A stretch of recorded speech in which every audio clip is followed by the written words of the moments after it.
Selamat pagi para upasaka, upasika sekalian. Semoga Anda semua dalam keadaan yang baik, sehat. Ya, kita akan melanjutkan pelajaran kita dengan sutta yang sama, yaitu Mahasatipadhana Sutta. Ya, ini adalah kelas yang kedua dari sutta yang cukup panjang ini, tetapi cukup penting.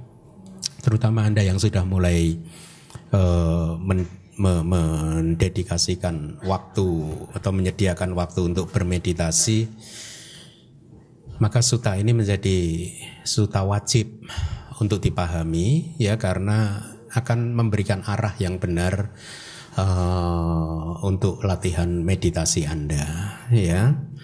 Meskipun panjang suttanya, tetapi mengingat nilai penting buat perkembangan spiritual kita dan juga memberikan kita pedoman tentang bagaimana kita harus menjalani kehidupan ini, ya, supaya kita tidak terus berputar-putar di dalam samsara atau menghabiskan waktu untuk mengejar sesuatu yang tidak penting, ya. Oleh karena itulah sutta ini kemudian diberikan. Saya sampaikan kepada Anda supaya Anda paling tidak mempunyai petunjuk tentang apa yang penting untuk dilakukan dan apa yang tidak penting untuk dilakukan. Di kelas kedua ini kita masih membahas tentang udesa, sinopsis, rangkuman dari sutta yang sangat panjang ini. Saya akan mencoba membacakan palinya supaya Anda juga mulai familiar dengan bahasa Pali, ya. Anda boleh beranjali karena ini adalah kalimat-kalimat yang diucapkan oleh para arahat yang Arya Ananda yang beliau sampaikan pada saat beliau mendengarkannya dari Buddha. Jadi artinya kalimat yang akan saya bacakan ini adalah kalimat yang benar-benar diucapkan oleh Buddha pada masanya waktu itu.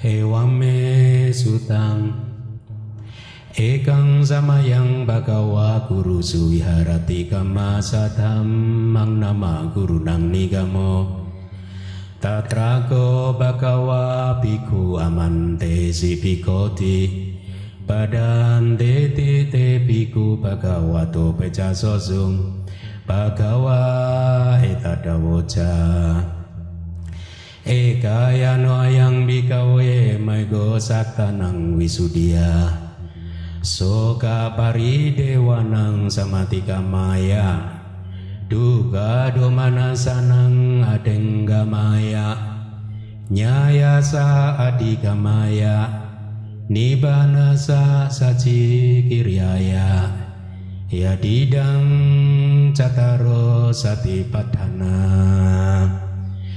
akatame cataro ida bikawe biku kaye kayanupasi wiharati atapi sampajano satima winealoke apijado manasang wedana suwedana nupasi wiharati atapi sampajano satima winealoke apijado manasang cite citanopasi wiharati atapi sampajano satima winealoke apijado manasang hame sudamanupasi wiharati atapi sampajano satima winealoke apijado manasang.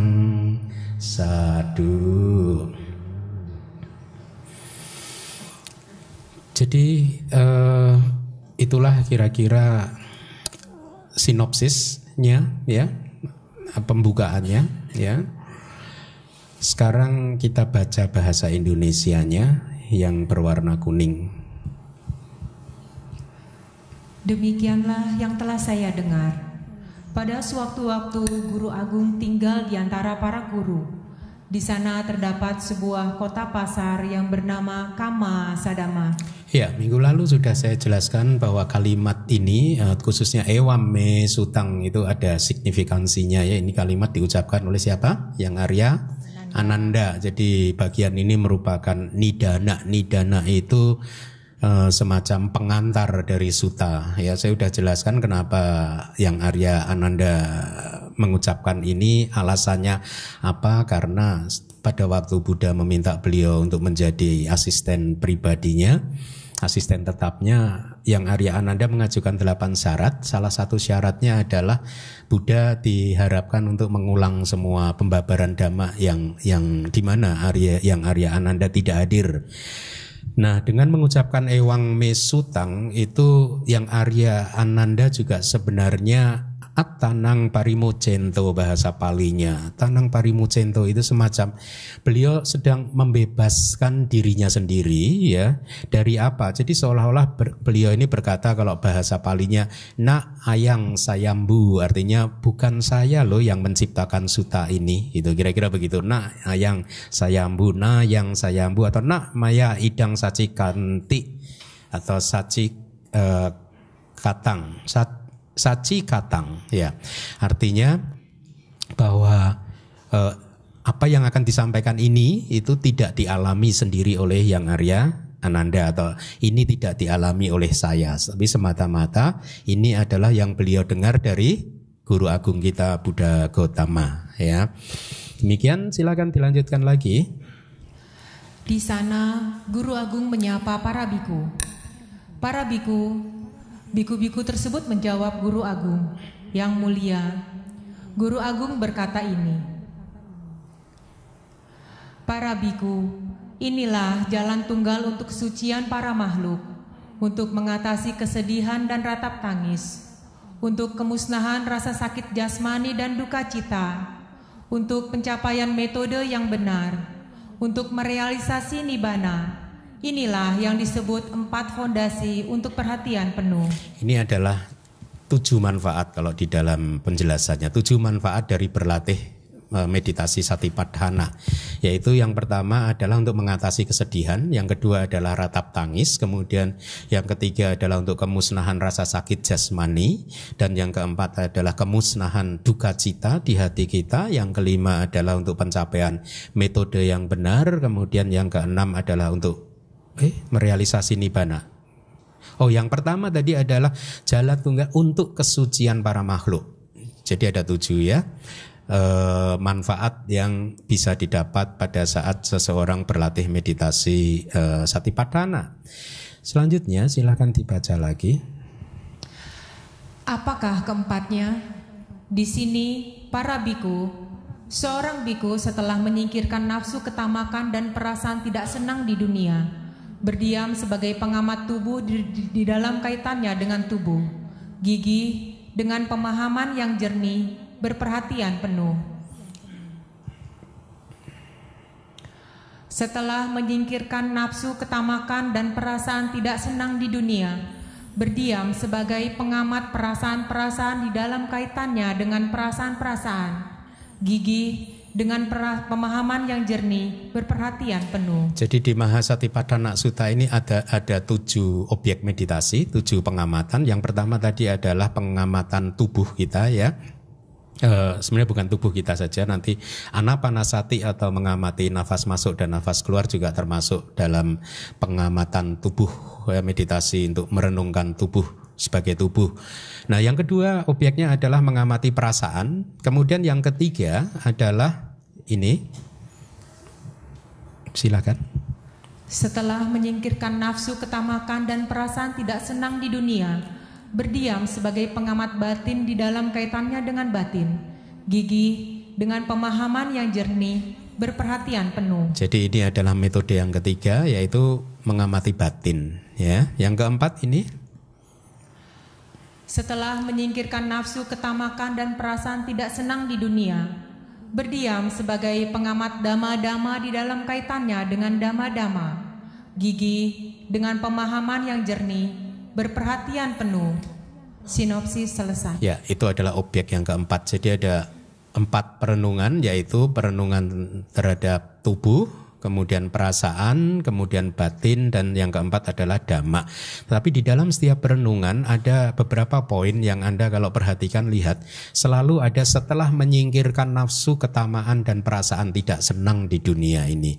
Jadi ini sebenarnya mewakili panca niwarana atau 5 rintangan batin. Dengan begini, dengan artian yang lain adalah kalau Anda ingin bermeditasi vipassana, maka ada satu tahap yang harus Anda capai terlebih dahulu, yaitu menyingkirkan 5 rintangan batin, panca niwarana, yang di sini diwakili oleh nafsu, ketamakan, dan perasaan tidak senang. Ya, rasa tidak senang di dunia. Dunia di sini termasuk adalah dunia pancakanda atau 5 agregat.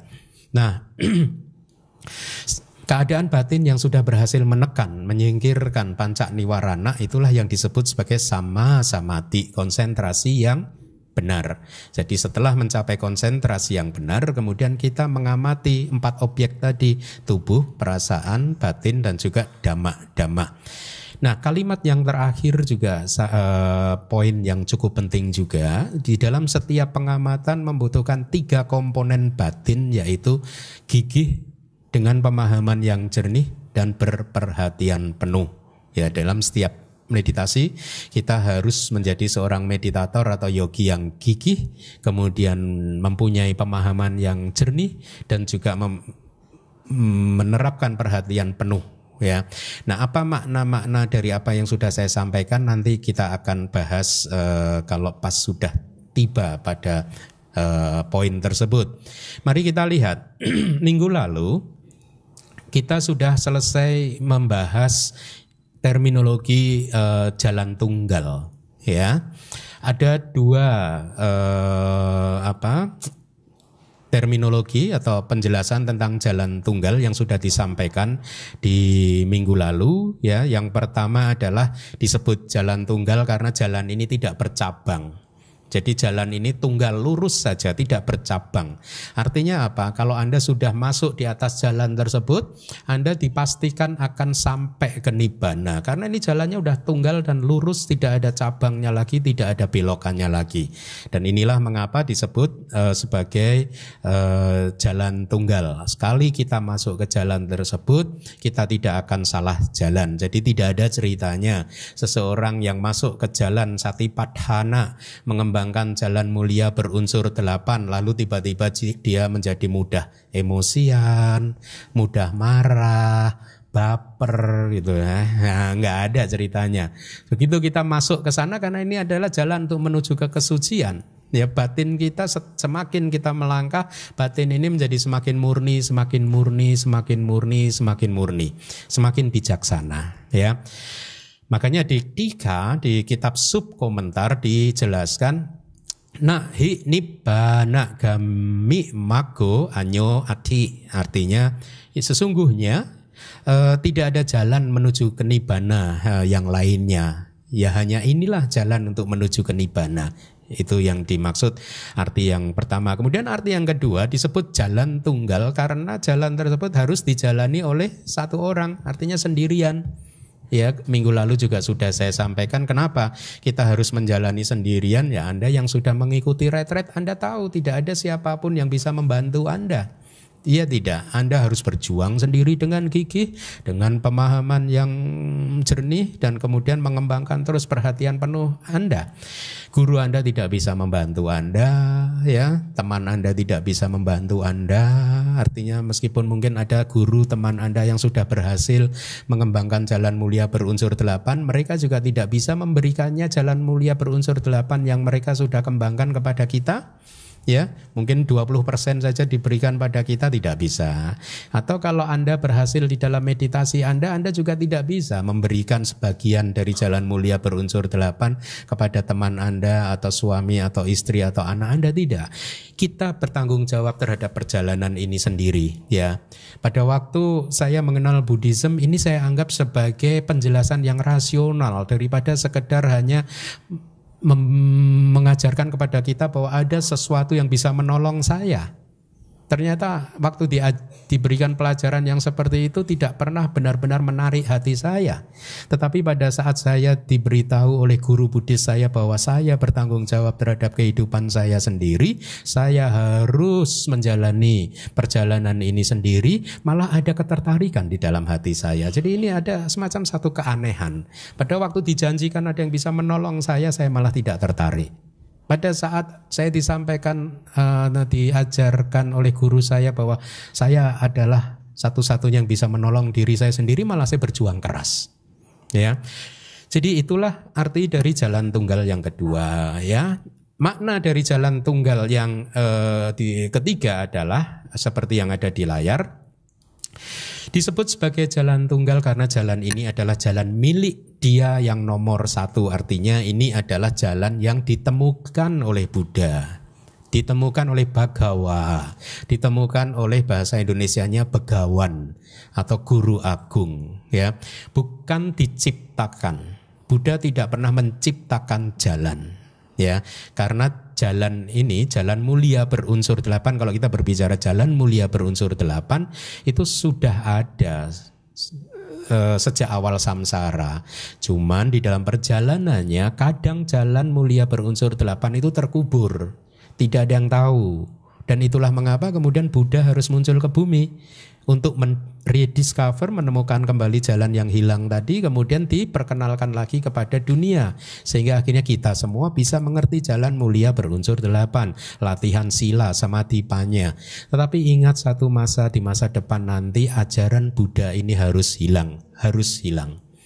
Kalau tidak hilang berarti tidak benar, harus hilang. Ya, dengan demikian artinya apa? Jalan mulia berunsur 8 seperti ibaratnya benda berharga, dia tersembunyi lagi di bawah rumput, belukar, sampah dan lain sebagainya. Umat manusia tidak tahu bagaimana cara untuk memurnikan hatinya, jalan untuk memurnikan moralitasnya, kemudian batinnya dari kilesa-kilesa, tidak ada yang tahu. Sampai kemudian muncul lagi Buddha yang berikutnya untuk menemukan kembali jalan mulia yang tersembunyi tadi. Ya. Nah, tetapi di dalam konteks Mahasatipatthana, kadang Mahasatipatthana juga disebut jalan, ya. Tapi agak berbeda dengan jalan mulia berunsur 8 yang tadi saya sampaikan. Ini adalah jalan untuk latihan, ya, yang dikatakan milik dia yang nomor satu. Kenapa? Karena beliaulah yang menciptakannya, sutta tadi, ya. Itu artinya, ya. Kenapa disebut Satipatthana adalah milik Buddha? Karena beliaulah yang memang mengajarkannya, ya. Beliaulah yang menciptakannya, gitu. Tapi jalan mulia berunsur 8 tidak diciptakan oleh Buddha. Jalan itu hukum, seperti hukum gravitasi tidak diciptakan oleh Newton, tetapi ditemukan oleh Newton. Ya, jadi itu adalah arti ketiga dari jalan tunggal. Mari kita lihat arti yang keempat. Disebut sebagai jalan tunggal karena jalan ini hanya ada di dalam Dhamma dan Vinaya ini. Artinya jalan tunggal ini hanya ada di ajaran Buddha. Ya, di luar ajaran Buddha tidak ada penjelasan tentang jalan mencapai nibbana. Ya, karena untuk bisa merealisasi nibbana ada satu poin penting yang di ajaran-ajaran spiritual yang lainnya di luar Buddhism itu miss, yaitu harus bisa menembus, merealisasi bahwa sesungguhnya selain tubuh jasmani dan fenomena batin kita itu sudah tidak ada lagi apa-apa lagi yang disebut roh. Orang lain menyebutnya roh kayak atau apa, jiwa atau apa yang kekal, tidak ada. Hanya pada saat kita bisa menembus bahwa segala sesuatu itu ternyata sunyata, kekosongan, kosong dari sesuatu yang kekal, membahagiakan, dan kosong dari apa yang disebut inti wujud yang kekal yang disebut roh atau jiwa. Hanya pada saat orang bisa merealisasi itu, maka di sana ada jalan menuju ke nibbana. Dia akan merealisasi nibbana. Ya, oleh karena itu sungguh masuk akal, tidak berlebihan apabila kemudian diklaim bahwa disebut jalan tunggal karena hanya ada di Dhamma dan Vinaya ini. Kalau Anda observasi, amati ajaran-ajaran spiritual non-Buddhism, tidak ada yang mengajarkan untuk menembus bahwa nama dan rupa ini adalah anatta. Tidak ada roh yang kekal, tidak ada apapun yang kekal di alam semesta ini, ya. Jadi saya rasa tidak berlebihan. Kemudian juga ada Sutta di Digha Nikaya yang mengatakan Subada, ya. Jalan mulia berunsur 8 ditemukan hanya di Dhamma dan Vinaya ini. Di luar Dhamma dan Vinaya ini atau di luar ajaran Buddha tidak ada jalan mulia berunsur 8. Itu artinya.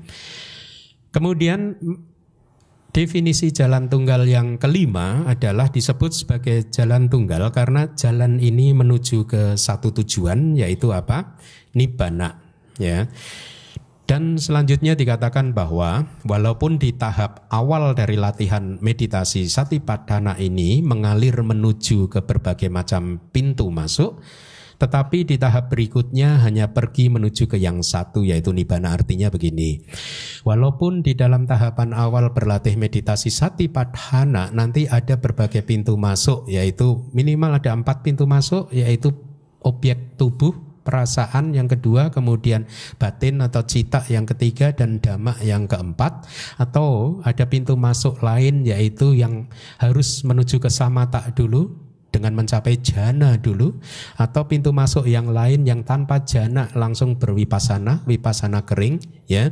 Jadi inilah yang dimaksud dengan kalimat yang ada di layar, bahwa walaupun di tahapan awal seolah-olah itu ada banyak pintu masuk, ada banyak objek meditasi, ada banyak jalan meditasi, tetapi sesungguhnya begitu sampai di jalan tersebut melalui pintu masuk yang manapun, kalau dijalani dengan benar maka akan membawa yogi untuk mencapai nibbana, ya. Nah, di kitab sub komentar juga ada penjelasan kenapa dikatakan menuju ke satu tujuan, ya. Satu tujuan tersebut adalah nibbana, ya. Karena nibbana ini adalah satu, gitu kata kitab komentar. Ya, tidak ada nibbana itu dua, ya. Nibbana itu ya satu, ya. Tidak dua, tidak ditemani oleh nafsu-nafsu, keinginan, tanha dan lain sebagainya. Ya, jadi walaupun di kitab komentar juga disampaikan beberapa guru di masa lalu mengartikan bahwa mereka tidak pergi menuju ke nibbana 2 kali, kira-kira begitu. Jadi seolah-olah mereka ini telah mencapai nibbana ketika sedang berlatih Satipatthana dan kemudian berlatih lagi Satipatthana untuk kedua kalinya. Seseorang pergi menuju ke nibbana hanya 1 kali sesungguhnya. Itulah mengapa nibbana hanya dikatakan sebagai yang satu. Ya, nibbana adalah tujuan satu-satunya dari jalan Satipatthana, gitu. Tetapi pendapat yang mengatakan bahwa seseorang mencapai nibbana 2 kali, jadi pada saat sudah mencapai nibbana kemudian berlatih Satipatthana lagi, dibantah oleh guru-guru yang lain. Yang pendapat tadi adalah pendapat yang sebenarnya tidak tepat, ya.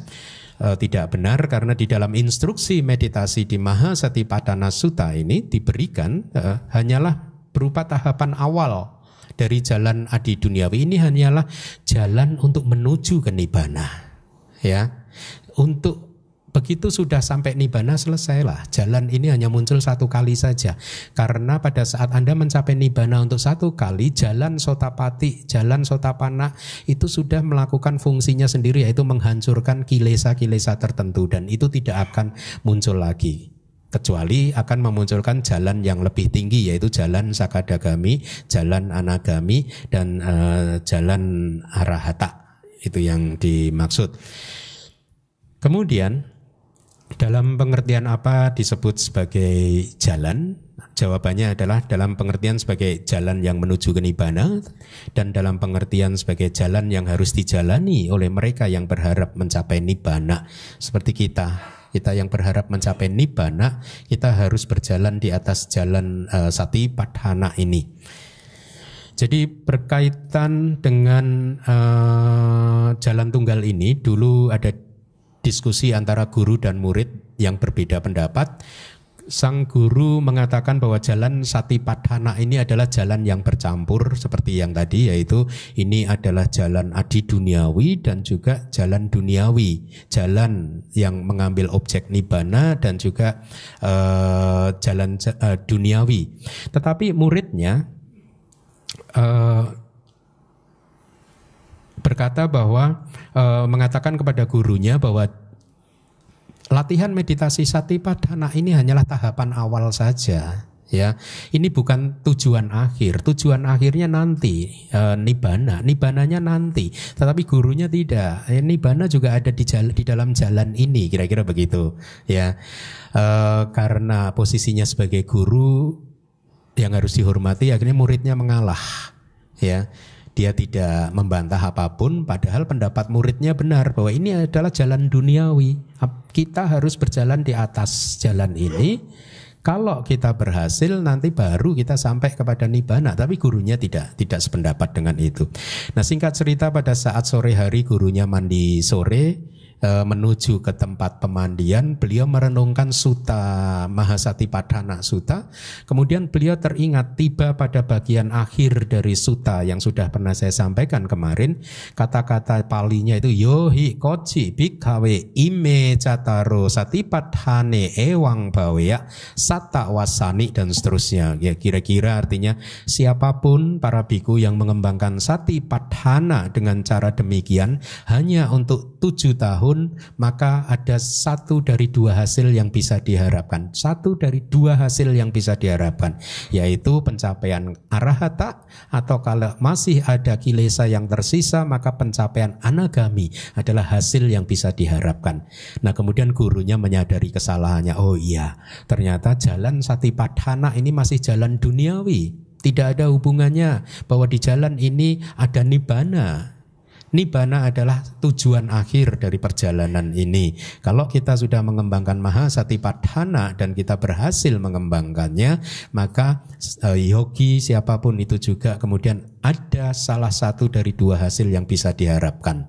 Ya, itu informasi yang ada di kitab kita. Mari kita lanjutkan. Tadi sudah saya sampaikan bahwa manfaat dari Mahasatipadhana Sutta ini ada 7, ya. Ekayano ayang bikawe mago satanang. Ekayano ayang bikawe mago satanang wisudia. Satanang wisudia, untuk kesucian makhluk-makhluk, untuk kesucian para makhluk. Itu manfaat yang pertama. Artinya apa? Untuk kesucian para makhluk yang batinnya kotor oleh kotoran batin yang disebut loba, dosa, moha, keserakahan dan lain-lain, serta kotor oleh kondisi batin yang merusak seperti keserakahan yang tidak pantas, yaitu ketamakan dan lain-lain. Tadi malam di kelas Abhidhamma saya sudah memperkenalkan istilah keserakahan yang tidak pantas, wisama loba bahasa palinya. Keserakahan yang tidak pantas disebut tidak pantas atau tidak semestinya karena bentuk keserakahan ini muncul di dalam pikiran kita pada saat kita menginginkan benda milik orang lain untuk menjadi milik kita. Hanya di dalam pikiran kita saja. Seseorang mempunyai benda sesuatu yang bagus, kemudian kita berpikir, oh alangkah bagusnya kalau benda itu jadi milik saya. Kemudian ada imajinasi, bayangan, sangat menginginkan benda tersebut, ingin mengambil benda tersebut walaupun hanya di dalam pikiran saja. Ya, ini yang disebut wisama loba, keserakahan yang tidak pantas, dan ini adalah karma buruk. Ini adalah karma batin yang buruk, karma mental yang buruk, manokama yang buruk. Hanya menginginkan harta benda orang lain untuk menjadi milik kita, ya.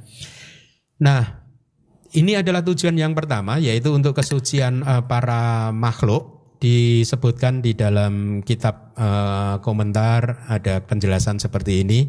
Beraneka atau bermacam-macam sama Sambuddha, dimulai dari Buddha Tahangkara, Tanhangkara, Medangkara, Saranangkara, Dipangkara, dan yang terakhir adalah Buddha Sakyamuni. Semua Buddha yang disebutkan tadi lahir dari atas atau di atas jalan ini, ya, dari jalan ini, ya, dari metode meditasi yang disebut Satipadhana, yang berjalan di atas jalan ini selama 4 asangkeya dan 100.000 kapa. Artinya apa? Pada saat sebelum menjadi seorang Buddha, kita menyebutnya sebagai bodhisatta, ya, kayak seperti Gautama Buddha. Pada saat Gautama Buddha ini menjadi bodhisatta, beliau ini kan mengembangkan paraminya selama 4 asangkeya dan 100.000 kapa. Ini masa waktu yang lama sekali, Ya, kalau saya menyebut dengan dimensi waktu sekarang bermiliar-miliar tahun. Nah, sepanjang waktu bermiliar-miliar tahun ini 4 asangkya dan 100.000 kapa Bodhisatta mengembangkan jalan Satipatthana ini.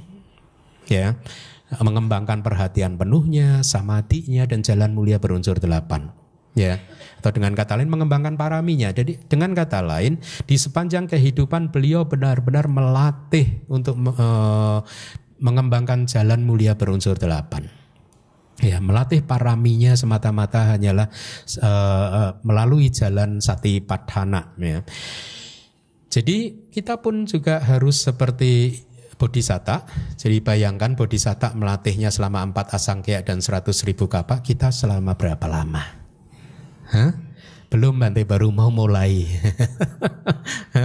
Terlambat enggak ya, daripada enggak mulai sama sekali. Jadi kita harus setelah mendengar sutta ini semoga kita bisa bertekad untuk semakin mindful di dalam kehidupan sehari-hari kita ya. Nah, kemudian juga ada penjelasan beraneka makhluk, bermacam-macam makhluk, Pacceka Buddha melalui jalan ini dan akhirnya mencapai kesucian.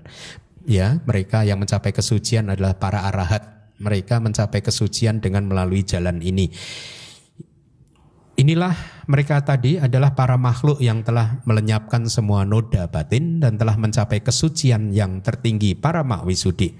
Jadi inilah manfaat pertama dari 7 manfaat dari Satipatthana ya, apabila kita melatihnya kita bisa menjadi makhluk yang suci ya.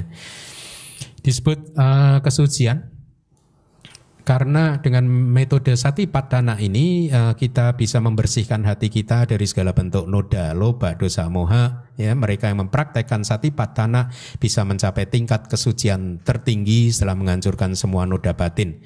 Seperti yang telah kita rasakan sehari-hari kan seringkali ya susah untuk menjaga hati kita untuk murni bebas dari kilesa, ya, loba, dosa, moha. Hati kita damai sebentar, tidak lama kemudian emosi muncul ya. Nanti damai lagi sebentar, ada nafsu yang muncul ya. Jadi batin yang belum mencapai kesucian akan selalu tersiksa oleh kotoran batin apapun itu juga. Oleh karena itu latihan ini menjadi sangat bagus ya apabila kita bisa mempraktekannya, karena Satipatthana membantu kita untuk membersihkan hati dari kotoran-kotoran batin. Ketika Anda berhasil menekan panca niwarana, maka Anda akan merasakan apa sih atau bagaimana sih batin yang murni itu. Pada saat Anda bermeditasi, Anda bisa duduk katakanlah 1 jam diam, kemudian perhatian Anda kokoh pada nafas masuk dan nafas keluar. Lihatlah batin Anda murni pada saat itu. Ya, 1 jam atau lebih. Pada saat itu Anda harus mengobservasi keadaan batin Anda dan temukanlah keadaan batin yang benar-benar bebas dari kilesa. Sampai kemudian di tingkat kemurnian tertentu Anda mulai melihat bahwa batin Anda seperti teflon. Ya, seperti daun teratai, daun talas, di mana air yang menetes itulah tidak sempat menempel di daun tetapi langsung tergelincir. Seperti penggorengan Anda yang teflon itu kan anti lengket kan? Ya. Jadi pada saat Anda berwipasana Anda akan melihat betapa batin Anda menjadi seperti penggorengan yang seperti teflon tadi. Maksudnya apa, Bante? Maksudnya setiap kali ada objek-objek apapun yang masuk melalui panca indera atau objek yang muncul murni di hati kita, Anda bisa melihat bahwa objek tersebut muncul untuk tergelincir dengan sendirinya sesaat saja. Setelah muncul dia tergelincir. Tidak ada bekas, tidak ada sakit hati. Hati kita tidak tergores, tapi sebaliknya hati kita penuh dengan sifat untuk memaafkan, penuh metta, penuh karuna, penuh kebijaksanaan, penuh kesabaran. Bisa melihat dari sudut yang sangat positif terhadap fenomena atau kejadian-kejadian kehidupan yang kita alami. Nah, pada saat Anda mengalami kondisi-kondisi seperti itu, ya, Anda coba bandingkan keadaan batin Anda yang Anda sudah rawat, Anda sudah kembangkan melalui meditasi Satipatthana pada saat sudah terbebaskan dari segala bentuk panca niwarana. Anda bandingkan dengan kualitas batin Anda di kehidupan Anda sehari-hari. Anda akan melihat bedanya. Di kehidupan sehari-hari Anda mudah terguncang, mudah terganggu, ya, mudah tergores, mudah sakit hati. Kenapa? Karena panca niwarana belum berhasil ditundukkan, dan dengan demikian kita belum berhasil memunculkan jalan adi duniawi yang akan bisa menghancurkan kilesa. Atau dengan kata lain, kita sakit hati kita tergores karena kita masih mempunyai kilesa. Kalau kita sudah tidak mempunyai kilesa lagi, maka tidak ada lagi apapun di dunia ini yang bisa membuat kita terganggu, bisa membuat kita hancur kedamaian kita. Tidak ada. Ya, hati kita akan damai, penuh cinta kasih, bijaksana, dan penuh dengan kebahagiaan. Nah, itu yang harus Anda amati pada saat Anda bermeditasi dan sudah berhasil menekan panca niwarana, bagaimana kualitas hati Anda berubah. Ya. Kemudian apalagi kalau Anda sudah mulai berwipasana, dengan mengembangkan pengetahuan vipassana untuk merealisasi bahwa ternyata di alam semesta ini, baik di dalam diri kita maupun di luar diri kita, tidak ada fenomena selain dua fenomena ini, yaitu fenomena mental dan fenomena materi, fenomena batin dan fenomena tubuh jasmani. Hanya ada dua ini, di luar ini sudah tidak ada lagi, dan dua fenomena ini senantiasa muncul, hancur, muncul, hancur, muncul, hancur. Ya, dan Anda akan melihat dengan jelas dua fenomena ini mempunyai karakteristik yang berbeda, ciri yang berbeda. Fenomena mental atau fenomena batin senantiasa condong bergerak untuk menangkap sesuatu. Sementara fenomena materi adalah fenomena yang tidak menangkap apapun. Ya, dengan demikian Anda mulai bisa memilah-milah, oh ini nama, oh ini rupa, oh ini nama, itu rupa, dan seterusnya. Sampai kemudian kebijaksanaan Anda berkembang, tiba-tiba Anda seperti bangun dari tidur Anda, selain nama dan rupa sudah tidak ada lagi ya. Lalu di mana roh? Lalu di mana aku? Selama ini yang saya anggap ada aku yang harus saya jaga, harus saya bahagiakan, harus saya lindungi, ternyata nggak ada. Ya, pada saat kita sudah mulai bisa melihat itu tanpa kita sadari, kilesa kita mulai terkikis secara perlahan, secara alamiah, terkikis. Semakin banyak kita mampu mengikis kilesa, semakin damai dan bahagia kehidupan kita. Dengan sedikit mengikis kilesa, sedikit kedamaian dan kebahagiaan yang bisa kita rasakan. Dengan demikian Anda mulai berkomitmen yang kuat untuk ini adalah jalan yang benar. Ini adalah jalan yang harus saya jalani. Saya tidak ingin menyia-nyiakan kehidupan ini lagi untuk mengejar sesuatu yang tidak penting di dalam kehidupan ini. Saya pikir tadinya dengan bekerja keras mengumpulkan, menjangkau dunia ini, kalau seluruh dunia ini jadi milik saya akan bahagia. Ternyata tidak. Ternyata kebahagiaan tidak membutuhkan dunia ini. Kebahagiaan ternyata murni fenomena batin. Ya. Nah, mereka yang sudah bisa melihat ini biasanya akan semakin kokoh di atas jalan ini. Dia tidak akan menoleh ke belakang lagi, dia tidak akan ragu lagi, dia tidak akan mempertimbangkan ulang lagi, dia akan terus mengambil keputusan, saya harus bermeditasi setiap hari. Ya, karena dia sudah mulai bisa melihat walaupun hanya setitik cahaya pembebasan, tetapi itu pun sudah cukup menginspirasi mereka yang sudah mengalami hal-hal seperti ini untuk semakin kokoh berjalan di atas jalan Satipatthana ini, ya. Nah, apalagi kalau Anda sudah berwipasana dan kemudian mencapai hasil dari wipasana Anda, yaitu pencapaian jalan adi duniawi seperti yang tadi di awal saya baca, mencapai jalan pembebasan atau magga, buah atau pala atau dhamma yang mulia, yaitu nibbana. Karena pada saat Anda mencapai jalan adi duniawi atau magga tadi, maka jalan ini fungsinya adalah menghancurkan kilesa, sehingga kilesa tidak bisa muncul lagi. Kalau Anda belum memunculkan jalan magga, ya, maka pembebasan Anda hanya sementara saja. Begitu Anda keluar dari meditasi, tidak lama kemudian batin Anda emosian lagi, baperan lagi, ya, dikit-dikit jadi sensitif lagi, ya. Tapi kalau kilesanya hancur total, maka Anda akan kokoh, tenang, damai dan bahagia. Nah, hingga akhirnya mencapai jalan yang tertinggi, yaitu pencapaian tingkat kesucian arahat, di mana seseorang sudah terbebas dari segala bentuk kilesa. Mari kita lanjutkan. Akan tetapi ini dari kitab komentar, sehubungan dengan kotoran jasmaniah, kotoran tubuh kita, sama sekali tidak ada pembersihan dari kotoran sama sekali yang diperlukan. Artinya apa? Untuk mencapai tingkat kesucian tidak dibutuhkan jasmani yang bersih. Kan ada kan zaman dulu kan ada aliran spiritual tertentu yang percaya kalau berendam di sungai tertentu maka batinnya akan bersih gitu kan? Kemudian dijawab Buddha apa? Bagaimana kamu yakin kalau berendam di situ kotoran batin kamu yang hanyut? Jangan-jangan malah karma baik kamu yang hanyutnya. Bagus ya. Jadi kesucian hati tidak ada kaitan dengan membersihkan badan. Badan itu hanya bungkus saja. Ya makanya kalau Anda bertemu biku-biku yang tinggal di hutan gitu ya jangan berharap jubahnya bersih dan lain sebagainya ya. Bersih dalam artian tidak tapi ya begitulah namanya tinggal di hutan ya. Tidak dinyatakan oleh pertapa suci yang maha besar bahwa karena kotoran jasmaniah manusia menjadi kotor atau dengan membersihkan tubuh mereka menjadi murni. Tidak ya. Tetapi Buddha mengatakan para biku kotoran batin itulah yang mengotori para makhluk. Pemurnian batin itulah yang memurnikan para makhluk. Tanca cita wodenang, dan pemurnian batin tersebut imina satipadhana makina hoti adalah dengan jalan satipadhana ini. Itu kata-kata di dalam kitab kita.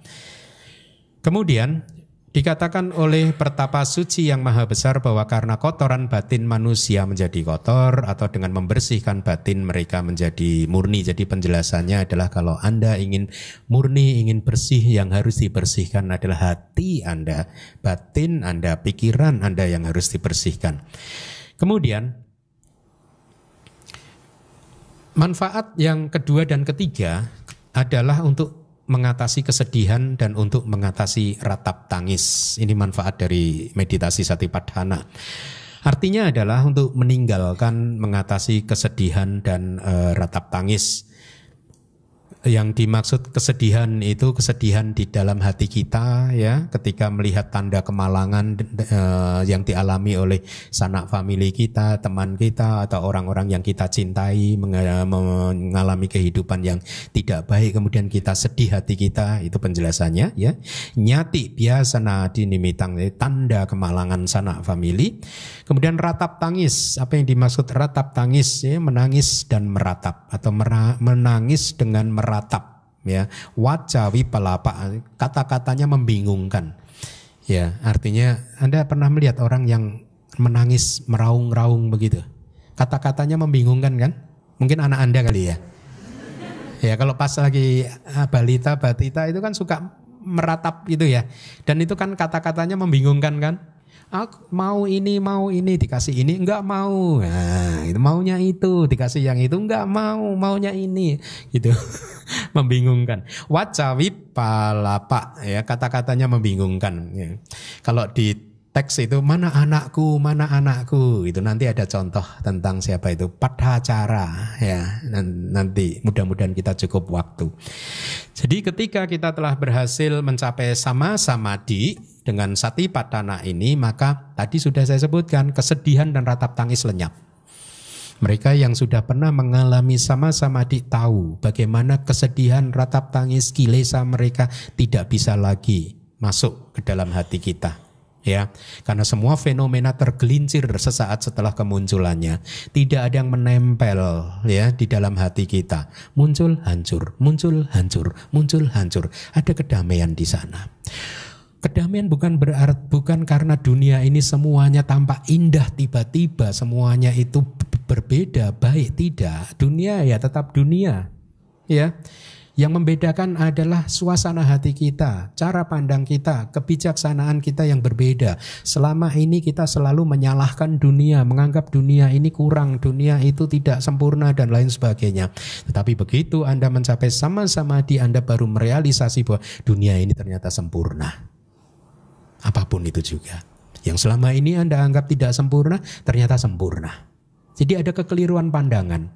Dan Anda mulai tahu bahwa justru karena saya menganggap dunia ini sempurna, maka hati saya kacau. Tapi pada saat saya melihat dunia ini dengan objektif, ternyata dunia secara apa adanya ya memang seperti itu, sudah sempurna seperti itu, hati saya menjadi damai. Jadi ada peningkatan kebijaksanaan untuk melihat dunia ini dari sudut yang semakin lama menjadi semakin positif. Ya. Dengan kata lain, kita bermeditasi tidak untuk merubah dunia. Kita bermeditasi adalah untuk menghancurkan pandangan salah kita yang melihat dunia secara salah. Dunia tidak perlu kita rubah, tapi pandangan kita lah yang harus kita rubah. Nah, pada saat seseorang mencapai sama-samadhi, segala bentuk kesedihan dan ratap tangis lenyap. Kenapa? Karena sesungguhnya kalau Anda sedih, Anda sedang menangis, itu Anda sedang ditunjukkan, itulah kilesa Anda. Ya. Orang yang hatinya penuh dengan kotoran batin, penuh dengan emosi-emosi yang negatif adalah orang tersebut masih bisa mengalami kesedihan dan ratap tangis. Ya, mereka yang sudah bebas dari segala bentuk kilesa, maka tidak ada kesedihan dan ratap tangis. Anda ingat insiden pada saat Buddha Parinibbana? Arahat yang sudah terbebas dari kilesa tidak menangis, mereka yang masih mempunyai kilesa lah yang menangis, ya. Jadi kalau Anda masih bisa menangis, itu artinya Anda masih punya kilesa. Ya. Ya, saya menangis gara-gara suami, Pak. Enggak. Menangis gara-gara kilesa Anda. Ya. Kan dia yang enggak, Anda yang salah. Dia sudah sempurna, kan jadi dikatakan dunia ini sudah sempurna apa adanya seperti itu, gitu. Ya, inilah mengapa yang membuat saya tertarik dengan Buddhism, karena mengokohkan pandangan saya untuk tidak senantiasa mencari kesalahan di luar sana. Ya, dunia ini sudah sempurna. Oke, kita lanjutkan. Karena apabila jalan ini dikembangkan akan benar-benar bermanfaat untuk mengatasi kesedihan seperti yang dialami Mahapatih Santati, dan juga bermanfaat untuk mengatasi ratap tangis seperti yang dialami oleh Padhacara. Ya, Mahapatih itu Mahamata bahasa Palinya. Kayak menteri besar. Dulu di Orde Lama kita memakai istilah gini, menteri besar. Ya, saya kadang berpikir mungkin zaman-zaman dulu masih mengadopsi istilah-istilah peninggalan dari kerajaan-kerajaan Majapahit gitu ya. Banyak istilah-istilah yang dekat sekali dengan Pali dan Sansekerta itu dipakai di zaman-zaman dulu. Ya. Setelah mendengarkan syair ini, Mahapatih Santati mencapai arahata dengan pengetahuan analitis. Syair yang diucapkan Buddha seperti ini: keringlah sudah apapun yang berasal dari masa lalu, tiada apapun sesudahnya. Seandainya kamu tidak mencengkeram di tengah, maka kamu akan mengembara dengan penuh kedamaian. Ya, artinya kering sudah kama dan kilesa yang bisa muncul berkaitan dengan fenomena yang terkondisi dari masa lalu. Anda kan belum terbebas dari masa lalu, kita belum terbebas dari masa lalu. Maksudnya apa?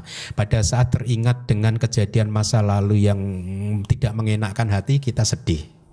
Pada saat teringat kejadian masa lalu yang membuat kita bergembira, kita bernafsu untuk melekatinya. Kita belum terbebas. Ya, kemudian tiada apapun sesudahnya, itu artinya tidak ada loba, dosa, moha, kilesa apapun yang bisa muncul berkaitan dengan fenomena yang terkondisi di masa depan pada saat itu muncul. Ya, kita masih belum terbebas. Nanti pada saat selesai kelas ini keluar mau makan siang kok melihat menunya, wow, boleh 2 bungkus enggak? Yang satu buat nanti malam. Keserakahannya muncul, ya, belum terbebas dari fenomena yang akan muncul di masa depan. Kilesa kita akan masih bisa bereaksi terhadap objek-objek tersebut. Seandainya kamu tidak mencengkeram di tengah, itu artinya seandainya kamu tidak mencengkeram fenomena apapun yang muncul di saat ini, ya, di detik ini, baik itu fenomena tubuh, jasmani, perasaan, batin, formasi batin dan sebagainya. Sebagai apa? Bagaimana yang disebut mencengkeram? Mencengkeram. Coba Anda amati. Setiap kali ada objek apapun yang masuk ke dalam panca indera Anda atau menjadi objek pikiran Anda di dalam hati Anda, lihatlah. Anda mengambil objek tersebut dengan salah satu dari 3 dhamma ini, yaitu menganggap dhamma tersebut sebagai ini milikku, ya, tanha, nafsu, kehausan, ini milikku. Kemudian mencengkeram, mengambil objek tersebut dengan kesombongan, inilah aku, ya, atau mengambil objek tadi dengan pandangan salah, inilah diriku, ya, etang mama, inilah milikku, esoham masmi, inilah aku, esome ata, inilah rohku, inilah diriku. Coba Anda amati.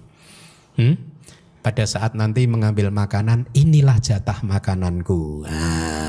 Anda cengkeram lagi dengan keserakahan kan? Ya, ini untuk aku.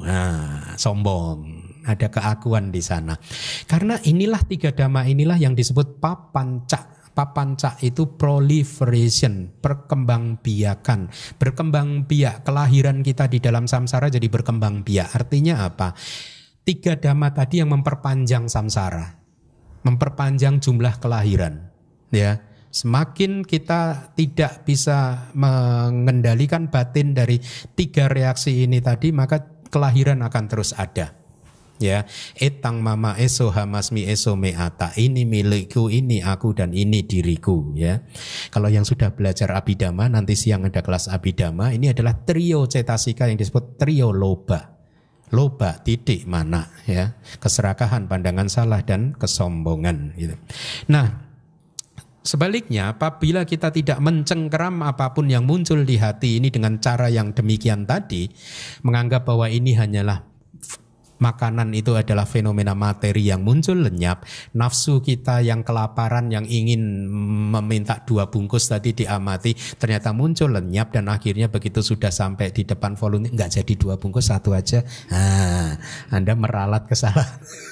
Anda menyadari keserakahan itu. Dengan melihat muncul lenyap, maka Anda membebaskan diri Anda dari papanca tadi, dhamma yang memperpanjang samsara. Ya, dengan demikian kita akan hidup dengan kedamaian. Ingat, kunci kedamaian kita adalah pada saat kita mampu mengamati bahwa apapun itu hanyalah muncul dan kemudian hilang lagi.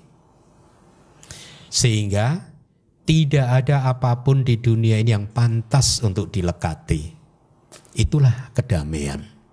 Ya, bukan mengejar dunia untuk digenggam, dilekati, tetapi justru pada saat kita mampu untuk melihat bahwa segala sesuatu itu hanya muncul, lenyap, dan tidak pantas untuk dilekati, maka di sanalah ada kedamaian.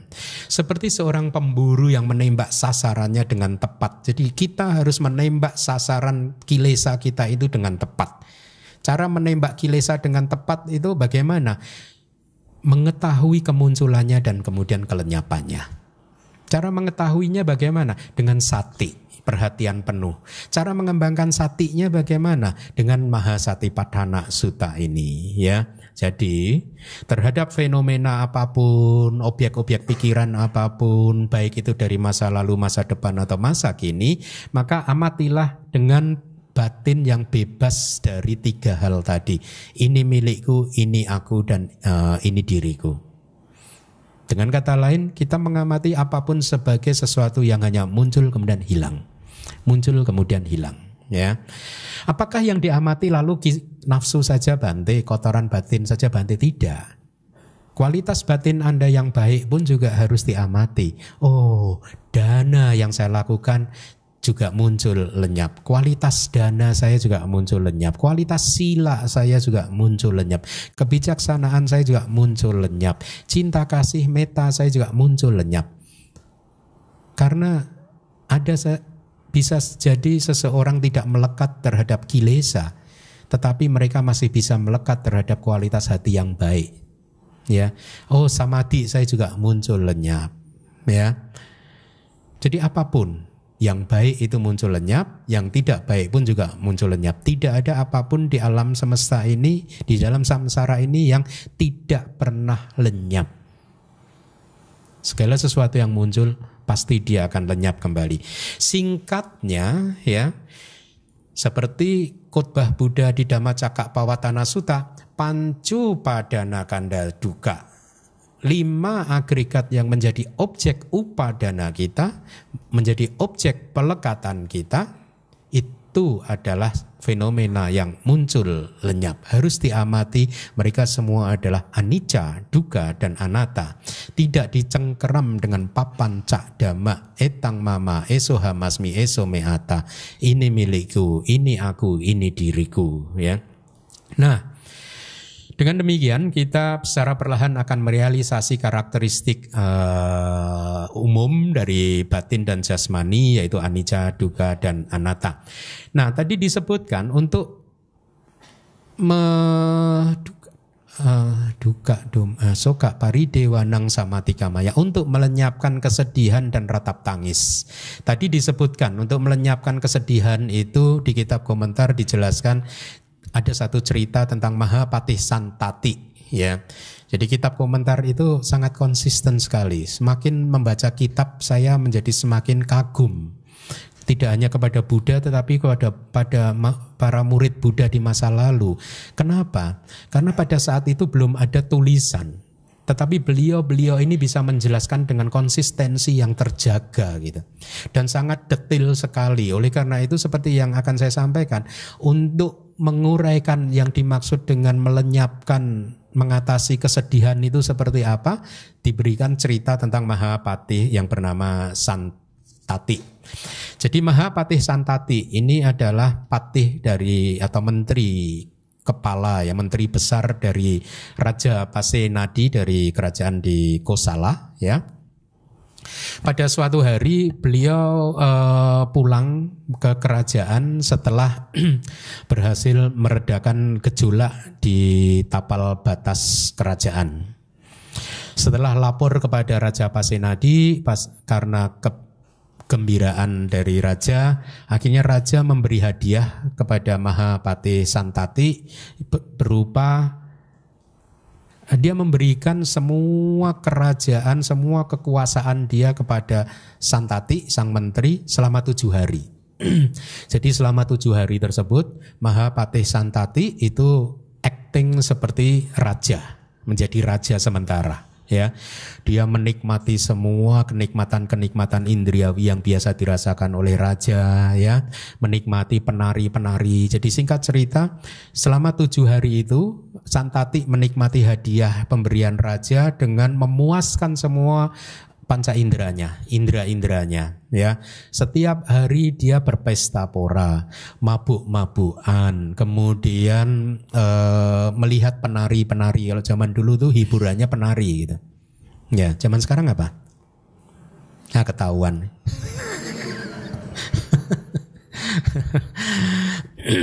Menikmati penari. Nah, singkat cerita, Santati setiap hari menikmati kepuasan-kepuasan seperti itu, ya. Pada hari ke-7, ya, setelah bersenang-senang dan mabuk, dia keluar dari kerajaan ingin mandi. Ya. Ingin mandi. Kemudian di tengah jalan tanpa sengaja beliau bertemu dengan Buddha dan para murid yang sedang berjalan, ya. Santati naik gajah menuju ke tempat pemandian. Kemudian begitu melihat Buddha, dia memberikan tanda penghormatan dengan membungkuk tanpa turun dari gajahnya, membungkukkan kepala dan membungkukkan badan, ya. Setelah melihat Santati menghormat secara demikian, Buddha tersenyum simpul, ya. Ananda, yang Arya Ananda, pembantu tetapnya, bertanya karena berpikir Buddha tidak pernah tertawa tanpa sebab. Ya, beliau saat ini tersenyum simpul pasti ada sebabnya. Jadi setelah tiba di tempat yang pantas untuk mengajukan pertanyaan, yang Arya Ananda bertanya, kenapa Buddha tadi tersenyum? Dan Buddha menjawab, Ananda, lihatlah tadi Mahapatih Santati. Pada hari ini juga dia akan menemui saya. Jadi Buddha melihat ke depan ini, ya, dengan kebijaksanaannya, pengetahuan untuk mengetahui apa yang akan terjadi. Beliau mengetahui apa yang akan terjadi dengan Mahapatih Santati dengan mengatakan demikian kepada Ananda. Dia akan menemui saya dengan pakaian kebesarannya tadi dan di akhir dari stanza yang terdiri dari 4 baris, dia akan mencapai arahata, akan jadi seorang arahat. Dia kemudian akan duduk setinggi pohon palem di atas bumi dan mencapai nibbana di sana. Pada saat itu Buddha berkata demikian, ada umat atau non biku, non sangga yang mendengar ya kata-kata Buddha tersebut, dan ternyata reaksinya sama dengan orang-orang zaman now. Yaitu apa? Sama, ada yang bereaksi negatif, ada yang bereaksi positif. Yang bereaksi negatif berpikir, Buddha ini mengada-ngada, bohong nih. Mana bisa pemabuk mencapai arahata sedemikian mudahnya. Itu ya. Mari kita buktikan kata-kata dia benar atau tidak. Kalau tidak benar, nanti kita tangkap dia. Kita tuduh dia telah melakukan kebohongan publik. Nah, tetapi sebaliknya ada yang berpikiran positif ya. Mereka yang berpikir positif itu yang memiliki sadda ya. Dia melihat dari sisi positif, wow, sungguh beruntung, hebat sekali. Hari ini kita akan menyaksikan keagungan Buddha dan Mahapatisantati. Ada 2 reaksi yang berbeda. Yang satunya lalat mencari sampah, yang satunya apa? Kupu-kupu mencari bunga gitu ya, kira-kira ya. Positif negatif, ini perumpamaan saya lah ini ya. Kemudian singkat cerita, hari itu Santati menghabiskan sepanjang harinya di siang hari itu di tempat pemandian, bermain-main air, dan kemudian dia masuk ke taman ya, duduk di tempat dia biasa minum-minum ya, untuk menikmati penari-penari lagi. Nah, singkat cerita, pada saat penari ini masuk ingin mempertontonkan keahliannya ya, ada salah satu penari yang kelelahan. Kenapa? Karena penari ini selama 7 hari dia berpuasa. Ya, zaman dulu biasa begitu ya. Tujuan puasanya tapi bukan untuk tujuan spiritual. Tujuan puasanya apa? Karena dia ingin, nih maaf, dari kitab komentar dijelaskan juga seperti itu. Dengan berpuasa maka tubuhnya jadi slim. Nah, supaya dia bisa menari dan menghibur Mahapatisantati. Jadi setiap hari dia berpuasa. Di hari ke-7 itu dia kelaparan, kelelahan. Setelah menari sedemikian rupa, mati. Ya, mati karena kelelahan. Ada yang ketawa. Jangan jadi penari yang kayak gitu. Ya. Nah, kelelahan mati. Santati kaget. Setelah bertanya kepada itu ada apa dengan penari tersebut, begitu confirm dijawab meninggal dunia menteri itu. Akhirnya Santati sedih karena penari ini adalah penari idolanya Santati. Kesedihan yang sangat mendalam. Seketika dikatakan di kitab, kebahagiaan, kesenangan yang sudah dia nikmati di 7 hari sebelumnya, 6 hari sebelumnya itu musnah seperti setetes air yang jatuh di tembikar yang panas membara. Jadi kalau ada barang dari tanah liat yang panas membara, kita teteskan air, airnya itu langsung menguap. Jadi apa yang sudah dia nikmati selama 7 hari sebelumnya itu tiba-tiba musnah dan hatinya menjadi gundah gulana, sedih. Kemudian dia berpikir, siapa yang bisa menolong saya untuk menghapus kesedihan saya ini? Dan dia pun teringat pada Buddha yang tadi dilihatnya. Pasti tidak ada orang lain yang bisa menolong saya untuk keluar dari kesedihan saya selain Buddha yang tadi beliau lihat pada waktu berpindah patah. Dan Santati pun akhirnya menemui Buddha dan berkata, Buddha, kesedihan telah melanda hati saya karena seorang penari hari ini tiba-tiba meninggal dunia. Saya datang ke sini karena saya tahu bahwa hanya engkaulah Buddha yang bisa memadamkan kesedihanku. Jadilah penolongku Buddha. Gitu. Jawaban Buddha apa? Mahapati, kamu telah datang pada orang yang tepat. Ini jawaban Buddha. Sombong nggak Buddha? Enggak. Enggak lah. Enggak. Dia berkata jujur, daripada Anda. Enggak, bukan saya. Bohong nggak Anda kalau gitu itu? Ada kan di buku saya kupas kan, salah satu pengurus wihara yang baru saja dilantik, satu rombongan, satu pengurus yang baru datang menemui saya, kemudian memperkenalkan nih Bante pengurus wihara yang baru, kemudian diperkenalkan pengurus wihara yang lama. ketua yayasannya. Ini Bante ketua yayasan yang lama. Beliau inilah yang merintis wihara dari nol hingga sampai sekarang seperti saat ini. Beliau adalah donatur yang sangat murah hati, karena beliaulah maka wihara ini bisa berdiri. Bagus kan sebenarnya kan? Jawaban ketua yayasan yang lama apa? Enggak lah, jangan begitu. Enggak deng Bante, enggak. Kamu itu loh jangan ngomong begitulah. Enggak Bante. Padahal iya loh. Maksud hati pengen merendahkan diri tapi bohong malah. Hah? Jadi kalau Anda begitu, Anda jawabannya apa? Tiru lah seperti Buddha tadi. Kamu telah datang pada orang yang tepat.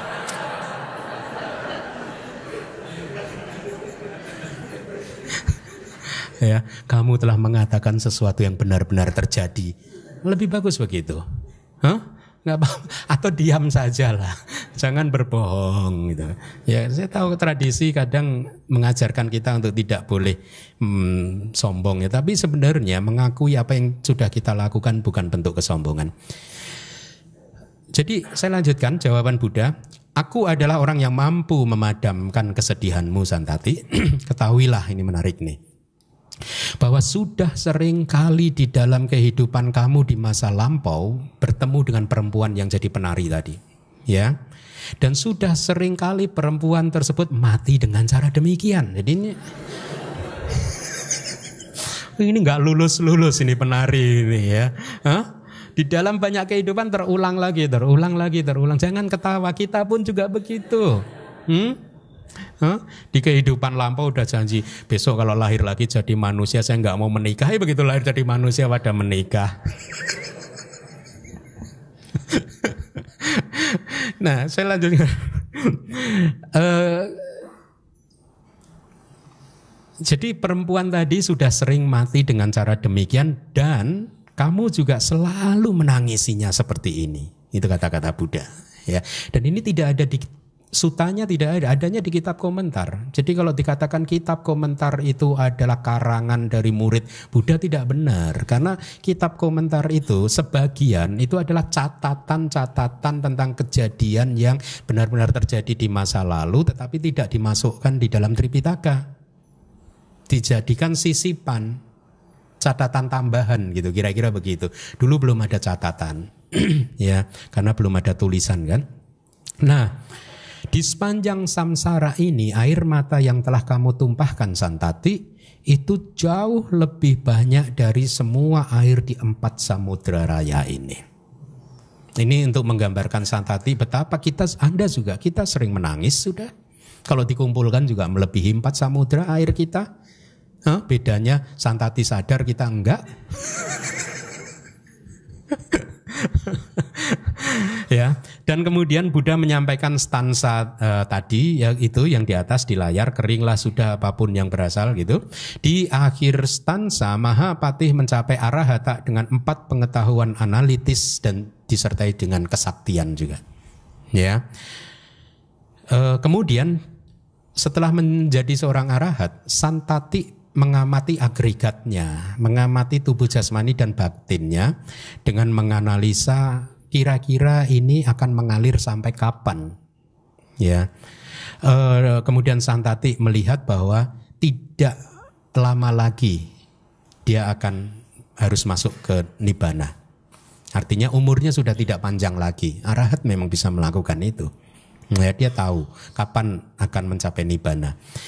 Setelah mengetahui bahwa umurnya sudah tidak panjang lagi, dia berkata kepada Buddha, "Guru, izinkan saya untuk mencapai nibbana." Tapi Buddha berpikir tentang 2 reaksi negatif dan positif tadi. Yang negatif tidak akan berhasil melakukan apa yang sudah mereka rencanakan untuk menangkap Buddha tadi, ya. Yang positif, dengan melihat ini, maka akan semakin bersemangat untuk melakukan kebajikan di masa depan. Paham maksudnya?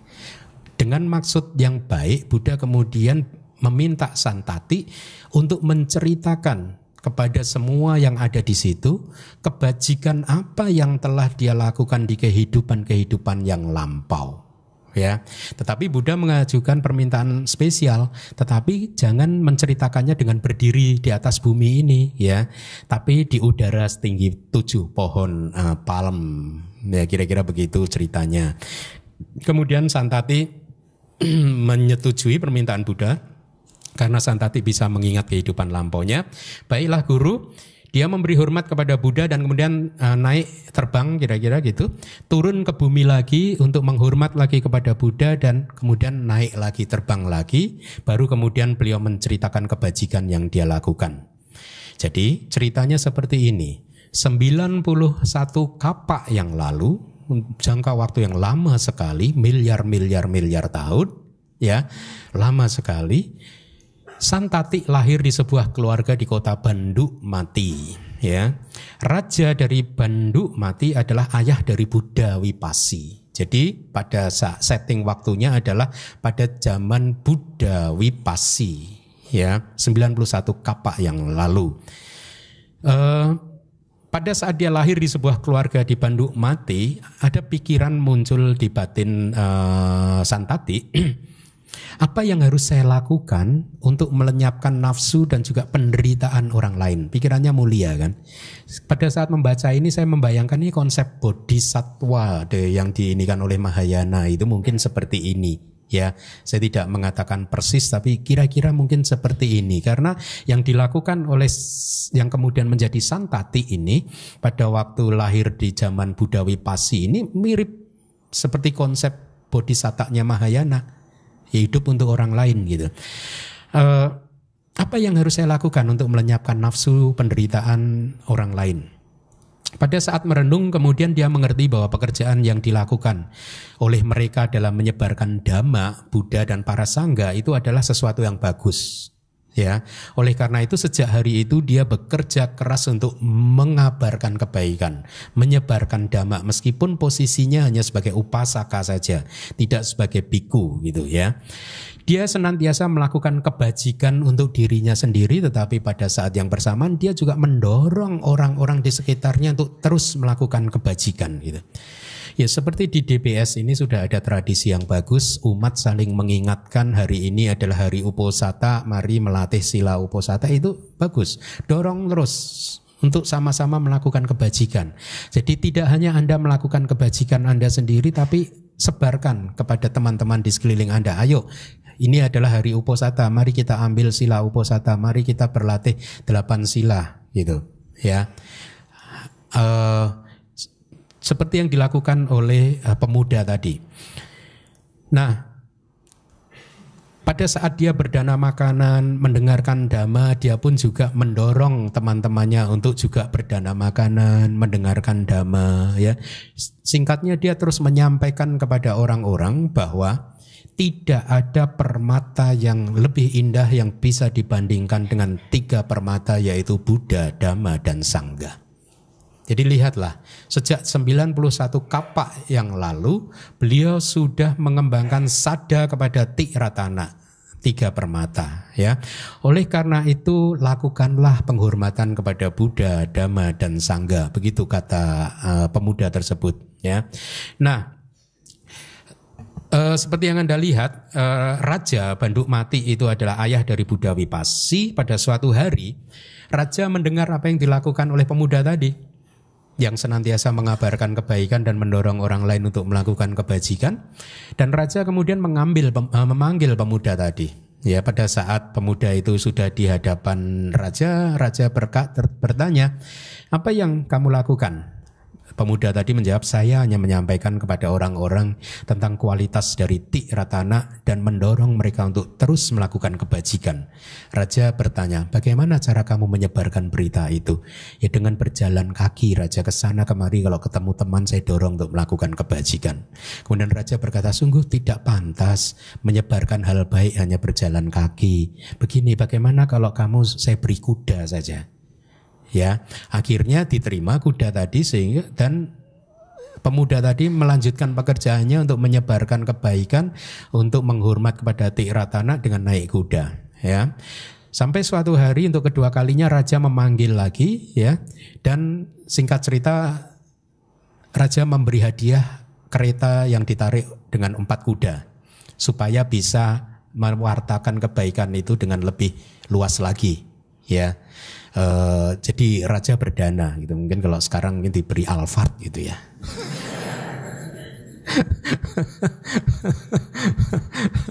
ya.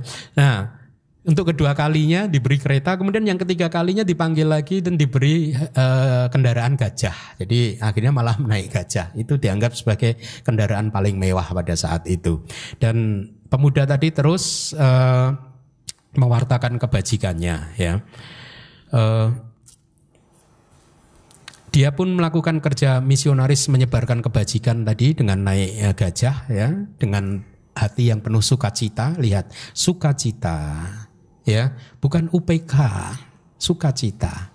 Kalau melakukan kebajikan harus hatinya harus senang, sukacita. Ya, inilah kebajikan yang telah dia lakukan di masa lalu. Lihat. 91 kapak yang lalu Santati melakukan kebajikan tersebut, dan sekarang semua kebajikan itu telah menjadi pendukung dia untuk mencapai tingkat kesucian arahat yang disertai dengan 4 pengetahuan analitis, ya, Paticca.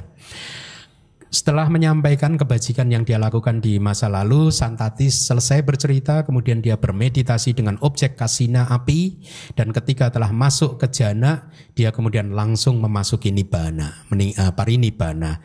Seketika api berkobar dari tubuhnya karena objeknya adalah kasina api dan membakar darah dan dagingnya. Relik-reliknya berjatuhan ke bumi seperti bunga-bunga melati yang berjatuhan.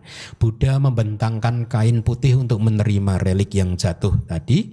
Setelah terkumpul, kemudian Buddha menyimpan relik-relik tadi di 1/4 jalan raya, ya, mendirikan cetya di sekitarnya dan berkata, dengan melakukan pemujaan, penghormatan pada relik-relik ini, maka penduduk di sekitar ini akan mendapatkan banyak kebajikan. Jadi kalau Anda masih mempertanyakan apakah perlu menghormat relik, Buddha berkata demikian. Dengan melakukan penghormatan kepada relik, maka Anda akan mendapatkan kebajikan yang sangat besar, ya.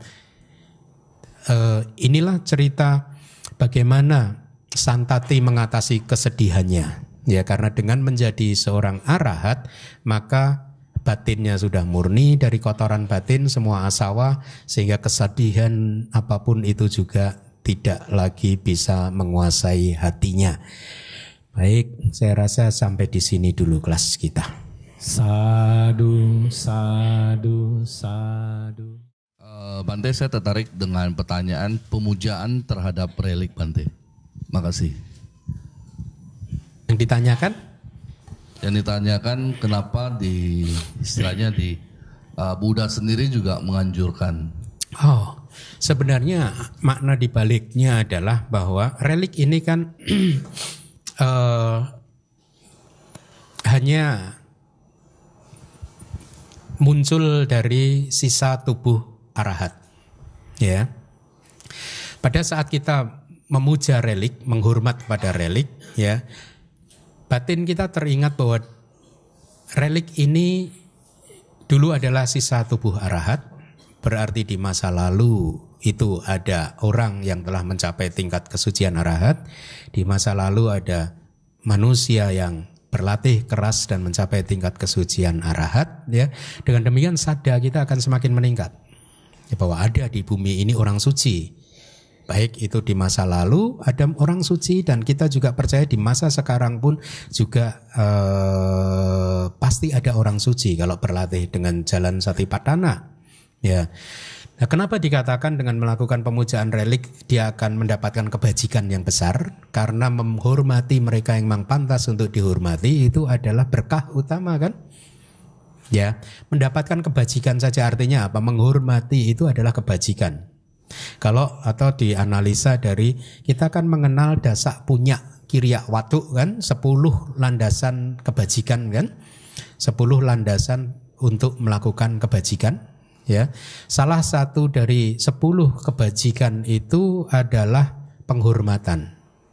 Jadi menghormati mereka yang memang pantas untuk dihormati itu adalah kebajikan. Satu itu. Kedua, menghormati mereka yang pantas untuk dihormati sesuai Manggala Sutta itu adalah berkah yang utama. Jadi menghormati siapapun itu juga yang memang pantas untuk dihormati harus kita lakukan demi kebajikan kita sendiri. Demikian, ya. Menjawab?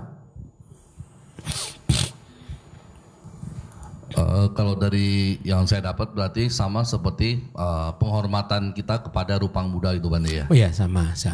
Ya, masih Bante. Penghormatan kepada pohon bodhi, ya. Karena di bawah pohon inilah seorang manusia mencapai kesempurnaannya. Jadi meningkatkan sadar kita. Ya, oleh karena itu kepada para umat saya sarankan di rumah Anda masing-masing punyailah altar, ya, dengan Buddha, dengan Buddha rupang. Saya rasa ada Romo yang di sini yang rupang yang modelnya persis seperti ini. Saya ini bukan promosi, bukan jualan loh ini. Saya hanya suka saja mengabarkan hal yang baik, kan kayak Santati tadi kan. Ada yang model kecil juga, setengah atau sepertiga dari ini. Maksud saya begini, kalau Anda mempunyai altar di rumah, Anda mempunyai kesempatan untuk melakukan kebajikan setiap saat di rumah. Paham? Seperti pernyataan Bapak tadi, berarti sama dengan menghormat pada Buddha rupa. Iya, sama. Ya. Lalu setelah mempunyai altar apa yang harus dilakukan? Ya, bangun tidur, setelah bangun tidur di pagi hari, sebelum melakukan apa-apa, lakukan pemujaan kepada Buddha, lakukan persembahan kepada Buddha. Kan Anda punya kesempatan untuk itu. Baik itu melakukan persembahan air minum, buah, atau bunga. Jangan, atau makanan. Kalau di Myanmar, makanan satu piring kecil gitu atau satu piring besar, terserah, tergantung ukuran altar Anda gitu. Tetapi kalau Anda berdana makanan kepada Buddha atau buah kepada Buddha, jangan berdana setelah jam 12. Karena itu enggak pantas. Kenapa enggak pantas? Karena Buddha, para biku, sangga setelah jam 12 tidak ya, tapi kan itu Buddha rupa. Iya, Buddha rupa, hanya rupang saja, hanya patung saja. Tetapi kan itu menunjukkan Anda tidak penuh perhatian bahwa ini adalah jam yang tidak tepat untuk berdana makanan buah kepada sangga, gitu kan? Ya. Nah, dengan mempunyai altar yang demikian, Anda mempunyai kesempatan untuk terus-menerus memupuk kebajikan Anda setiap hari. Ya. Jadi yang belum punya altar, ya, bikin altar di rumah. Lakukan persembahan, pemujaan setiap hari, minimal sekali, bisa 2-3 kali. Dan dengan demikian Anda memupuk kebajikan, Anda mendapatkan kebajikan yang besar. Ya, gitu. Baik, ada lagi pertanyaan?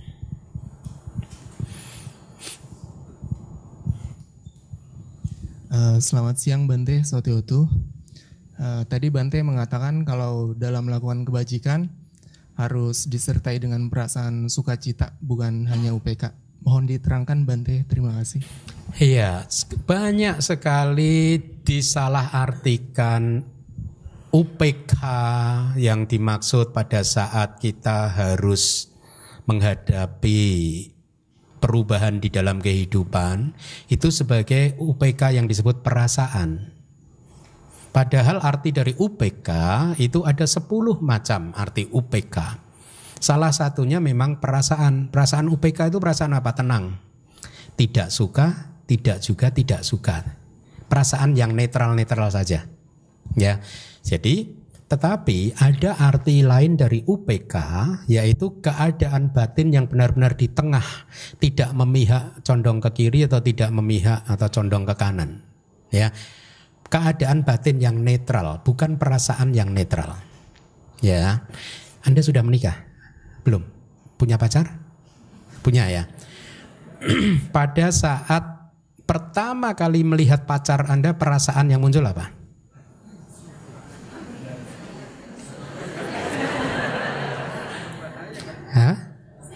Senang ya. Nah itu sukacita. Setelah 1 bulan pacaran, perasaannya terhadap itu apa? Biasa-biasa aja. Masih seneng, oke. Setelah 2 bulan, 3 bulan, 4 bulan, 5 bulan, 6 bulan, 7 bulan, 1 tahun netral. Melihat dia, aduh dia lagi netral lagi. Ya, Itu yang saya maksud perasaan netral. Ada perasaan sukacita, senang, ada perasaan biasa-biasa saja. Enggak senang tapi enggak benci juga. Ya, itu perasaan. Itu bukan perilaku batin. Tapi UPK yang lain yang dimaksud di dalam sering disalahartikan itu artinya salah arti dicampur. Pemahamannya keliru. Karena UPK juga berarti keadaan batin yang benar-benar tidak memihak. Tidak memihak. Netral tapi tidak memihak, tetapi bukan perasaan. Makanya tadi saya demonstrasikan itulah perasaan netral kayak gitu. Tapi kalau ini adalah benar-benar tidak memihak, cool. Kalau sedang dicaci maki dia juga tenang, tidak membenci orang tersebut. Sedang dipuji dia juga tenang, tidak juga melekat pada orang tersebut.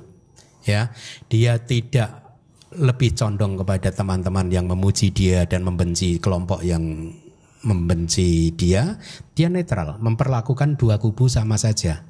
Ya, itu yang disebut UPK yang harus dikembangkan di dalam meditasi, yaitu tetap tenang, seimbang pada saat mengamati muncul dan lenyapnya fenomena.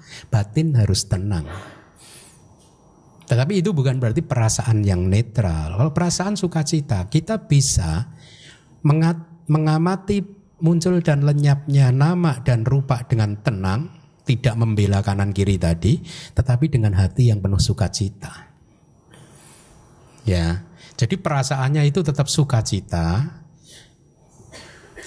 tetapi batinnya itu netral, tidak melekat ke sini, tidak membenci sana, tidak melekat situ, membenci yang lainnya lagi, tidak. Batinnya tetap di tengah, dia mengamati sangkara, istilahnya formasi-formasi batin, dia tahu, munculnya tahu, lenyapnya tahu, sebab kemunculannya tahu, sebab kelenyapannya tahu, dia stabil, tidak goyang, tetapi hatinya sukacita. Nah, itu yang dimaksud. Jadi pada saat melakukan kebajikan, Anda harus UPK, artinya tidak mengharapkan pujian, ya, juga tidak menolak celaan, tenang, stabil, tapi hatinya sukacita. Oleh karena itulah pada saat berdana, katakanlah Buddha senantiasa mengajarkan kepada kita sebelum berdana hati kita penuh dengan sukacita. Pada saat berdana juga hati kita juga senang. Setelah berdana kita merenungkan juga dengan hati yang puas, senang, sukacita juga. Jadi di 3 waktu sebelum, pada saat, dan sesudah hati kita sukacita. Itu yang dimaksud. Tapi batinnya tetap UPK juga. Paham ya? Jadi bukan UPK perasaan tapi tenang, stabil di tengah. Tidak mengharapkan pujian, tidak menolak caci maki juga, celaan. Beda ya? Ya. Ya, saya rasa pelajaran Abhidhamma juga belum sampai di sini. Tapi ada 10 penjelasan tentang UPK berbeda. Ya, saya sudah sebutkan 2 UPK tadi. Ya, baik, gitu. Bagus pertanyaannya, bagus. Jangan dimasukkan hati ya. Saya tahu sukacita terus kok Anda sampai hari ini.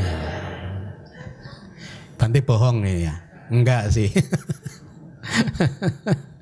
Ada pertanyaan lain? Selamat siang Bante Sukihotu.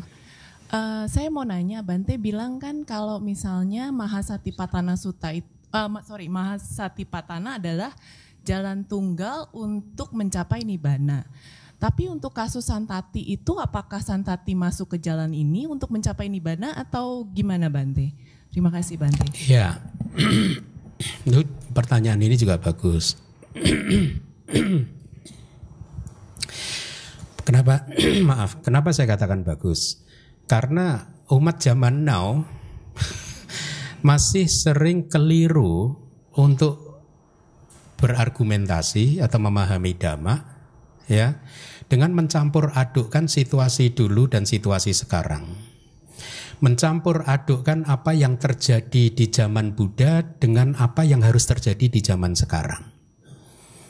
Maksud saya seperti ini. Di zaman Buddha memang semua orang itu boleh dikatakan murid-murid Buddha tidak berjuang dengan cukup keras sudah menjadi arahat. Hanya mendengar syair 4 baris sudah jadi arahat. Saya udah mendengar ini udah dari Malah saya yang nerjemahkan malah nggak jadi juga ya saya.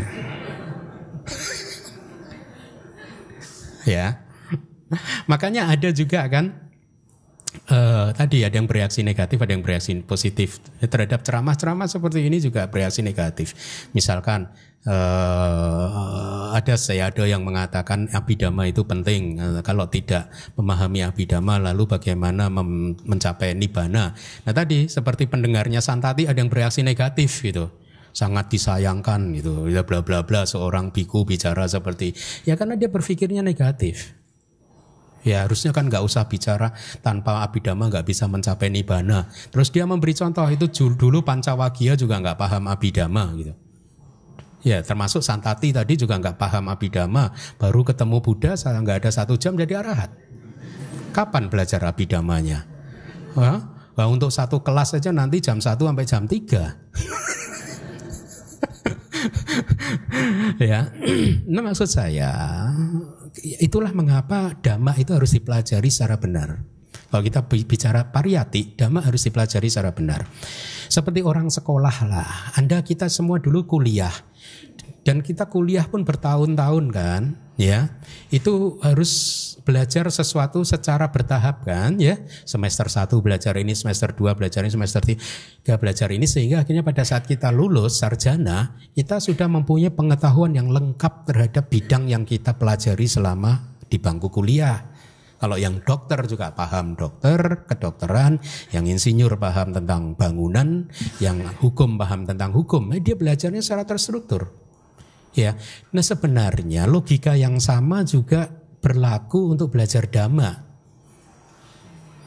Dengan kata lain, kalau mau belajar dhamma dengan benar, kalau menurut saya ya harus kuliah, sekolah, gitu. Karena kalau enggak, Anda akan miss something. Ya, misalkan seseorang nggak mau kuliah kedokteran langsung jadi dukun pengobatan. Ya dia hanya taunya ya jamu cabai puyang apa gitu kan. Menurut dia udah benar, tapi kalau bicara sama dokter, dokternya akan tersenyum. Ya. Dengan kata lain, mereka yang membandingkan situasi 2500 tahun yang lalu dan itu harus terjadi di zaman sekarang itu miss banyak hal. Ya. Kenapa? Kita tidak bisa membandingkan situasi waktu itu dengan kondisi manusia sekarang. Memang di zaman dulu banyak murid Buddha yang hanya dengan mendengarkan 4 baris syair seperti tadi jadi arahat. Tapi zaman sekarang nggak bisa. Saya waktu ke Amerika 2 tahun yang lalu ditanyakan oleh umat karena ada anggota sangga yang mengajarkan kepada umat bahwa mereka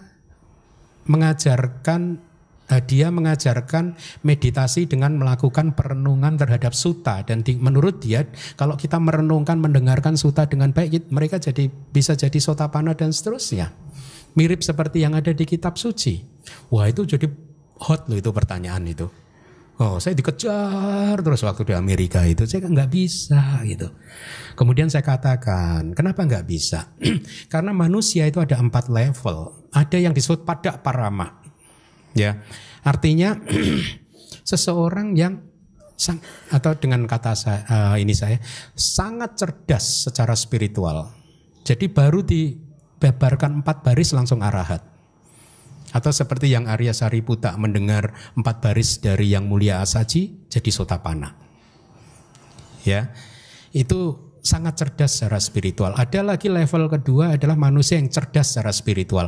Artinya dengan 4 baris saja tidak cukup, maka dia harus dibabarkan yang lebih lagi. Seperti yang Arya Kondanya. Pada saat mendengarkan Dhammacakkappavattana Sutta itu jadi sotapanna. Belum jadi arahat. Harus dielaborasi lebih dalam lagi dengan Anatta Lakkhana Sutta baru jadi arahat. Itu tipe yang kedua. Tipe yang pertama kayak Santati tadi 4 baris teng langsung. Tipe kedua 4 baris kurang elaborasi lagi baru masuk menembus. Ya. Tipe yang ketiga 4 baris elaborasi dia harus Tahap ketiga harus berlatih keras. Masuk hutan, retret 10 hari nggak bisa 10 bulan nggak bisa 10 tahun. Berlatih keras. Ya. Baru dia bisa menjadi arahat. Tipe yang keempat, berlatih keras. Berlatih keras tetap nggak bisa. Udah nggak bisa juga. Ya. Nah, di kitab komentar dijelaskan 2 tipe yang pertama ini stoknya udah habis.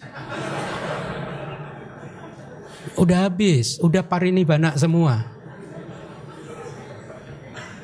Nah ini yang sering disalahpahami oleh orang zaman now. Dengan memberi contoh, ya buktinya Santati nggak belajar Abhidhamma bisa. Nah itu kan cerdas dia. Secara spiritual sangat, level pertama loh, dia KW super loh dia loh. Nah kita ini entah kita KW 3 atau KW 4 kita ini. Jadi dikomplain begitu kan. Nah jadi harus dipahami bahwa contoh-contoh di kitab suci itu sudah habis. Artinya yang tersisa saat ini itu level 3 dan level 4. Kita harus berlatih keras. Bukan berarti tidak bisa, harus berlatih keras. Kecuali kita level yang 4 tadi. Berlatih keras, sekeras apapun, wah puasa 6 tahun gak bisa juga. Ya, nah itu masih terjadi di zaman sekarang. Jadi dicampur adukkan, dianggap tidak perlu belajar langsung bermeditasi karena murid Buddha dulu juga tidak pernah belajar. Faktanya saja, faktanya ya, mereka bisa lahir pada tahun itu berhadapan-hadapan dengan Buddha, bertemu dengan Buddha. Itu kan Anda mikir ya, kenapa bisa bertemu dengan Buddha? Kenapa kita enggak? Kita di mana waktu itu? Bayangin. Kita ini patut dikasihani. Kenapa patut dikasihani? Sudah ada 27 Buddha di kapak ini, miss terus kok kita kok. Jangan-jangan nanti Buddha Meteya miss lagi kita. Nggak ketemu lagi. Gitu. Ya tentu harapannya tidak sampai Buddha Meteya kita udah keluar samsara ya. Harapannya di kehidupan. Harapannya di kehidupan saat ini kita bisa keluar samsara atau secepatnya kita bisa keluar samsara gitu. Jadi poinnya tadi apa tadi pertanyaannya jadi? Sudah terjawab ya? Harusnya udah ya gitu. Ya. Jadi untuk zaman now tetap harus pariyati pati-pati. Belajar, berlatih. Karena kitab komentar menjelaskan pariyati adalah fondasi untuk pati-pati. Teori adalah fondasi untuk latihan, praktek. Karena ada kalau zaman sekarang agama Buddha itu adalah agama praktek, bukan agama teori. Langsung saja praktek, nggak usah belajar teori. Enak aja. Kadang saya berpikir kalau dengar gitu ngapain ya dulu sangga atau saya belajar keras ya, atau sangga-sangga di Myanmar itu saya tahu belajar keras loh. Menghafal dari jam 4 pagi sampai jam 10 malam belajar terus. Kalau nggak perlu belajar ngapain ya mereka belajar gitu. Makanya saya memberi contoh kan, nah, dokter aja boleh praktek setelah belajar ya. Kalau belum kuliah mana boleh praktek, kuliah lulus saja nggak boleh langsung praktek. Harus PTT dulu kan kalau zaman dulu, baru setelah itu praktek. Jadi kembali lagi di zaman sekarang ini kita harus belajar ya. Saya tidak sedang mendikotomikan karena seseorang itu kadang didikotomi, artinya dikotomi itu dipisahkan begini seolah-olah biku yang belajar itu nggak berlatih. Itu kan terlalu menyederhanakan sesuatu kan, atau umat yang belajar itu nggak berlatih, itu, ya. Dan seolah-olah umat yang berlatih tanpa belajar lebih baik dari umat yang belajar dan tidak berlatih. Terlalu sederhana lah cara berpikir. Karena kita kan bukan hanya umat yang hanya belajar saja, tidak berlatih kan. Kita adalah Dhamma Wihari. Artinya Dhamma Wihari itu apa? Seseorang yang hidup sesuai dengan Dhamma. Itu arti Dhamma Wihari. Dhamma Wihari artinya seseorang yang hidup di atas Dhamma, sesuai dengan Dhamma. Hidup sesuai dengan Dhamma itu seperti apa? Belajar, berlatih. Seorang yang hanya belajar saja bukan seorang Dhamma Wihari. Tapi seorang yang belajar dan kemudian berlatih, dia adalah seorang Dhammawihari. Ya, jadi kita harus belajar dan meditasi.